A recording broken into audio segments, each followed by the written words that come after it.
Finance Minister Enoch Kotongwane will deliver that address this afternoon. Aldrin Sampear is in Cape Town and he speaks now to Parliament's Finance Committee chair on their expectations. What are you hearing there, Aldrin? Well, I'm going to ask him now, Naledi, what their expectations are as the Standing Committee on Finance, considering, of course, that this is also the first budget, as we have been emphasizing throughout the morning, of the Government of National Unity. Are we going to see any differences at all? Earlier on, when we were speaking to the parliamentary coordinator of COSATU, Matthews Parks, he says that he feels or seems as though that there is a continuation of some of the economic policies that were under the government of the ANC, being led, of course, by the ANC. Dr. Joe Maswanganyi is a member of the African National Congress, and he joins us now this morning as well. Dr. Maswanganyi, very good morning to you. Thank you so much for making time for us. Let's start off here. The first budget speech of the Government of National Unity. What are your expectations as the Standing Committee on Finance?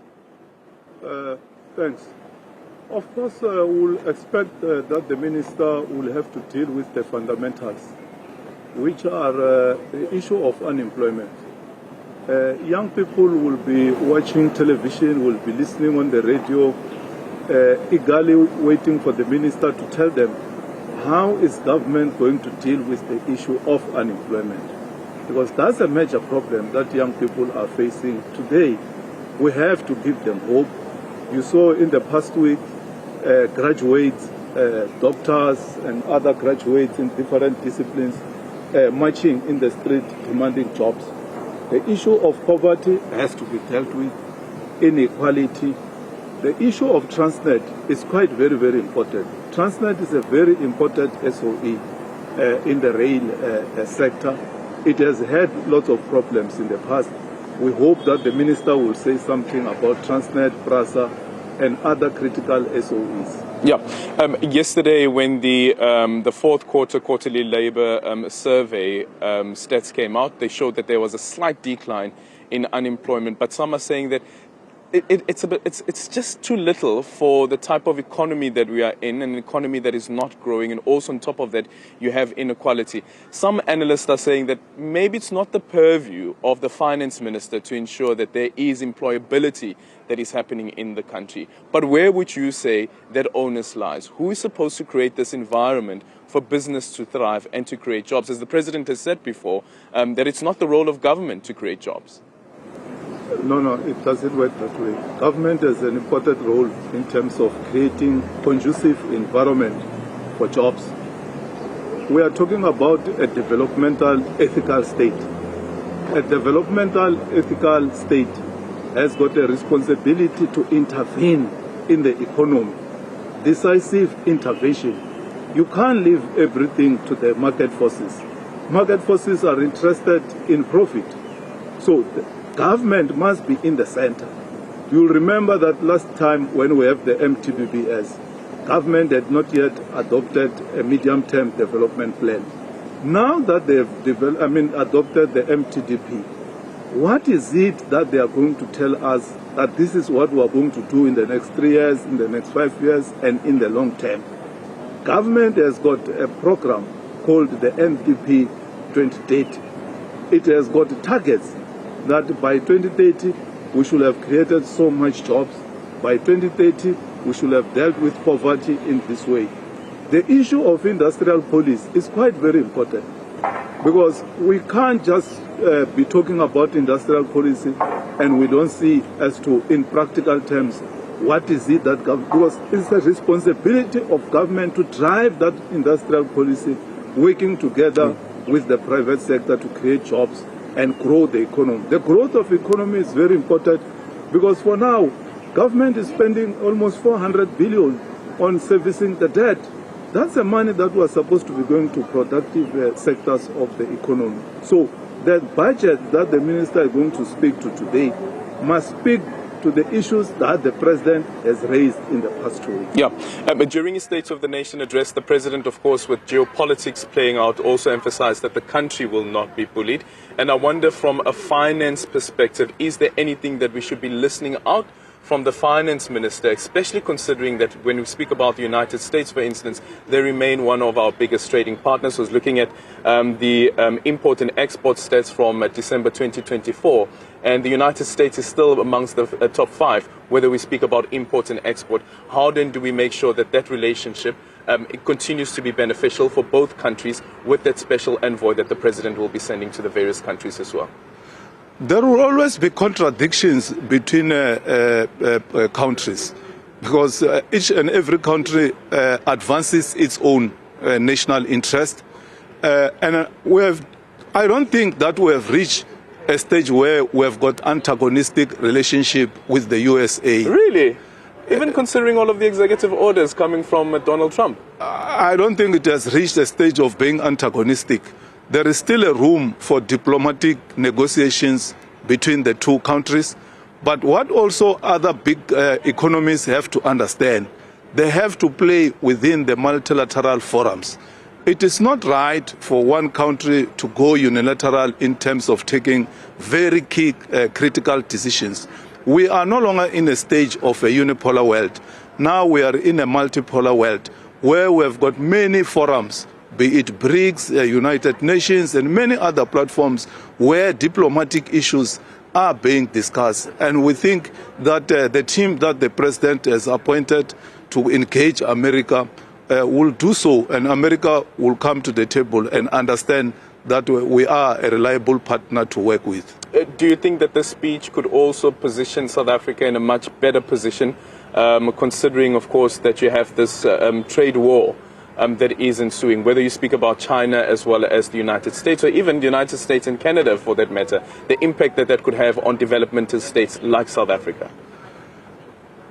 If one country thinks it's a bully, it will backfire, because it should not think that they can do things as they wish. We are no longer in 1945 or 1950, where one country was very stronger than others. As I've said, we have got BRICS now. It's quite a very important platform for us as South Africa, and we are doing well in that forum. We are a member of SADC, we are a member of the AU, we are a member of the G20.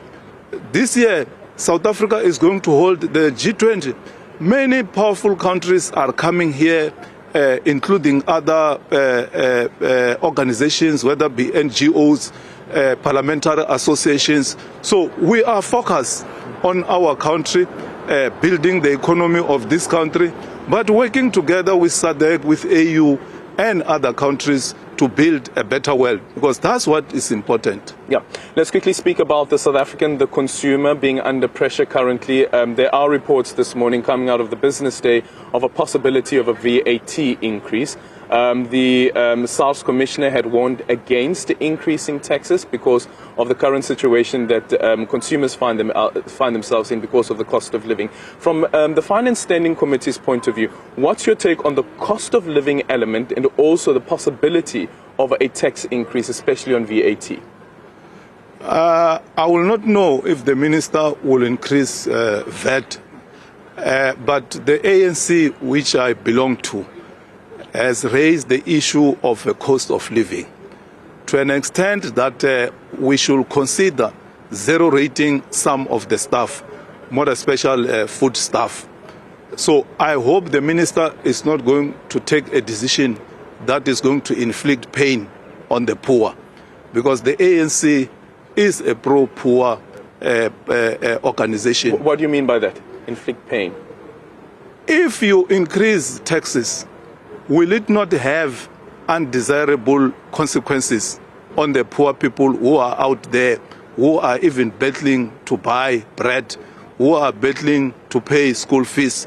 Because if the VAT goes up, which I don't know what is going to be the take of the minister, it has got a multiplier effect on number of issues, whether it be goods, transport, and so we hope that issues like the fuel levy, the minister should leave it intact, because also if you increase the fuel levy, it means also goods are going to increase in terms of prices, and the cost of living is going to be unbearable for the poor people. This government should always be pro-poor in whatever decision that it takes. Yeah, the point that you were raising earlier on was also the amount of money being spent on servicing debt. And the argument then is that if you don't increase taxes, where will you be getting the money from? We have been raising the issue of the debt management strategy as the Standing Committee on Finance. The minister will have to table it for many years, that what is it that government is doing to reduce debt, grow the economy, and deal with some of the economic fundamentals, because that is one of the fastest growing budget items. We don't want to reach a stage where our country is under a structural adjustment from financial institutions, where we can't take decisions without touching base with financial institutions. That will be a day where we are going to regret as the people of South Africa. But I believe that this government, led by President Ramaphosa, is in control of the budget, and that will not reach a stage where it will spiral out of control. Well, it's already at like 75% of GDP. But just quickly, in conclusion, we're asking our viewers this morning, what should Finance Minister Enoch Godongwana prioritize in his budget speech? We've got 4 options. I'd like to hear from Dr. Joe Maswanganyi what his take is on this. Should it be public safety? Should it be unemployment? Should it be healthcare services? Should it be economic infrastructure? Out of those 4, which one would you say should be priority number 1? To me, priority number 1 is unemployment. We must deal with the issue of employment, more especially for young people, by both government and the private sector. Okay, thank you so much for your time. Dr. Joe Maswanganyi is the chairperson of the Standing Committee on Finance.